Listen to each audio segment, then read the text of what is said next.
realize that a sense of belonging is essential for a good school experience. But I've had to learn this the hard way. Do you ever feel like you don't belong? I struggled to fit in. I was left out, made fun of, and bullied. I'm sure one thing we all may be able to relate to is having problems with others, especially with people at school. During the 6th grade summer, there was a group chat made on Snapchat with all the other kids in my grade who had the app, except for me. That made me feel really left out and hurt my self-esteem. Raise your hands if you've gone through something similar with bullying, discrimination, or rejection. So most of us can relate to this in one way or the other. At least for me, I thought that I'd never be able to get back up again, that I'd always be judged for who I was, and never be accepted. But that was just a story I was telling myself, and maybe the story wasn't even true. Stories are the way we make sense of our lives, and I had to remind myself that I'm the author of my own story. With the ability to learn from difficult circumstances, we can become more capable, responsible, and ultimately ever-improving versions of ourselves. Would you believe me if I said we share many similarities between personal growth and a pencil? Well, with use throughout the day, a pencil can dull. In a similar way, there are experiences that we undergo that dull us, that wear us down. Imagine if this pencil were a human. Imagine the pain it'd have to go through every day when it's sharpened. Its skills are honed to a defined point. Despite the pressure we face from others, there still is a possibility to learn from and grow from pain, which will result in a greater development of our character and sense of self if we become the authors of our own stories, not let others write our story for us. There are 3 experiences that I've had to push myself to sharpen my pencil through: discrimination, jealousy, and rejection. The first time my point became dull, I was just 4 years old. I faced discrimination, and I still face it today. My parents enrolled me at an all-girls school for kindergarten, and I already felt singled out because I skipped 2 grades and I was younger than everyone else. But that wasn't the only thing that made me stand out. It was my skin color. There was a girl at recess who would tell others to avoid playing with me, simply because I wasn't white. I didn't even know what to do. I was so young and I couldn't even wrap my head around the idea of judging someone based on the color of their skin. This was the first of many experiences that diminished my self-confidence. Later, in elementary school, my pencil tip became duller. What started as one bully became many bullies. There was a group of kids who would ask me to get on the floor and tie and clean their shoes for them. This harassment, in the form of these comments, wore me down one after the other, dulling my pencil tip. And as a result, I became my own worst critic. I was so worried about what others thought, about being judged or accepted. I was allowing others to write my story. And as my pencil gradually wore down, I stopped enjoying school. I kept to myself to avoid more confrontation and ridicule. But then the COVID-19 pandemic hit, and we were forced to stay at home. With this, I decided to spend time focusing on my talents, strengths, and interests. What I didn't know was that I was starting to redefine my point, resharpen my pencil, and reclaim my authorship. I've always had a passion for arts and crafts, so I decided to pursue this during this time. Not only was I improving my own artistic skills, but I also started teaching art classes online, which unfortunately led me to the next experience that I've had to learn from: jealousy. I had close to 500 students attending most art lessons. I was so proud of myself, until an adult artist expressed frustration while I was teaching one of my live classes. In the comments, she claimed that my sketch was too dark and that I should learn what I'm doing before I teach it to others. Maybe she was just trying to be helpful, but it certainly did not come across that way. It came across as condescending and jealous. Here's how I rewrote the mindset and sharpened my mindset. People can become jealous of you. They observe that you have something that they do not, and it makes them feel insecure. Consider it a good thing and be grateful. because there's something about you that the other person does not have. It's an indication that you are moving in the right direction. The third experience that I've had to learn from is rejection. An entrepreneur hosted a youth entrepreneur fair in her parking lot where 12 kids, including myself, signed up and paid for the space in her lot. I was so excited to show the world the hard work that I put into my passion and creativity, until she highlighted all of those other kids, all the other 11 kids, all of them except for me, on her social media, and later invited those same kids to her next youth entrepreneur fair. That hurt. My pencil tip became dull. But dull pencils still write, and I kept writing because this chapter wasn't over yet.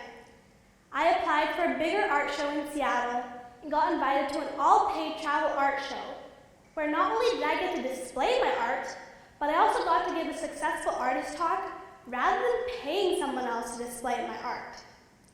At this time, my mindset was at a defined point. Every problem can be an opportunity for growth and innovation. You might think, with all this pressure, that my pencil would be a stub by this point. But it wasn't. I realized that my inability to speak up earlier was allowing me to be a victim and contribute to the problem. The more that I was allowing myself to be hurt, the more that others were going to hurt me.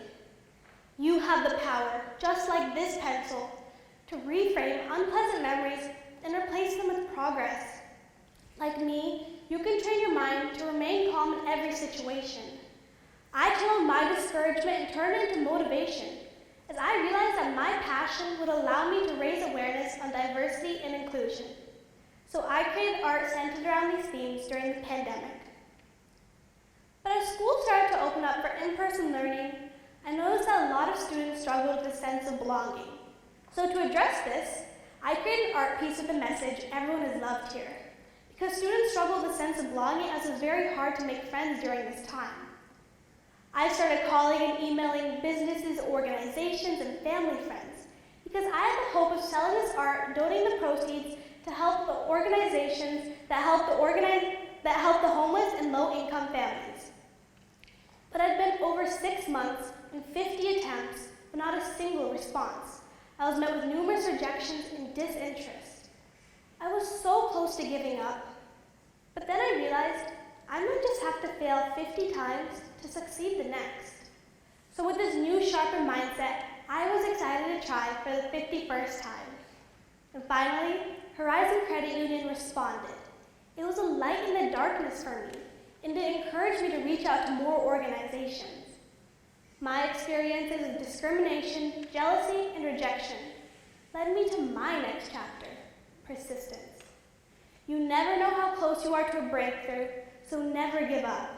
When you find yourself stuck in overthinking patterns, consider if you're focused on the problem or the solution. When I rewrote the narrative from the perspective of these businesses that rejected my proposal, my narrative changed again. Maybe some of these businesses couldn't support me as they're struggling for themselves from the COVID-19 shutdown. Or maybe they didn't have enough funds left in their budget at the time. Or maybe some of these organizations couldn't support me as my proposal didn't have enough clarity for them. When I rewrote the narrative from a different perspective, I learned that I had to add specific elements to give my proposal more clarity too. Later, I had Numerica Credit Union, Idaho Central Credit Union, Chaz Health, and Spokane Arts all support me by buying my art. And in the past year alone, with this one art project, I've made $16,000 that I've donated to organizations that support the homeless and low-income families. This art project, Everyone is Loved Here, is in currently 20 different locations, including places like Washington, Idaho, and New York. And the project is still expanding. Making editorial choices about where and when to add specific elements to a story is a part of life. The way we narrate our lives and our stories are so important. A simple shift in my self-talk from "I can't do this" to "I will do my best" made the world of a difference. When reframing the narrative, start by looking inward, not outward. Start by looking inward as we apply empathy. I can't change their response, but I can change mine. Every time it starts to dull, I sharpen my pencil. I am striving to make a positive impact, tracing my light across the community and the people that I care about. I see obstacles as a way to a nuance and adventure in my path. Life is about choosing how we write our stories and knowing where and when to edit them. This mindset, when practiced consistently, builds resilience, allowing me to cope with adversity more effectively. This gives my life purpose, meaning, and a reason to keep pushing forward. And this mission goes beyond myself and my own personal struggles. Let me go back to that Snapchat group. I used an eraser to get rid of those experiences that I thought I'd never be able to forget of being rejected. And when looking at it from a different perspective, I reasoned that maybe it wasn't even intentional. Maybe no one even knew I wasn't a part of that group. They still might not. But those same group of kids who excluded me then later voted me as their student body ASB president for this year. Each step of the way presented me with challenges and obstacles that I was able to overcome. This is proof that a mindset shift can do amazing things for self-confidence, success, and leadership. I can confidently say that my success in this role was a direct result of my determination. In order to love who you are, you cannot hate the experiences that shaped you. Let me say that again. In order to love who you are, you cannot hate the experiences that shaped you.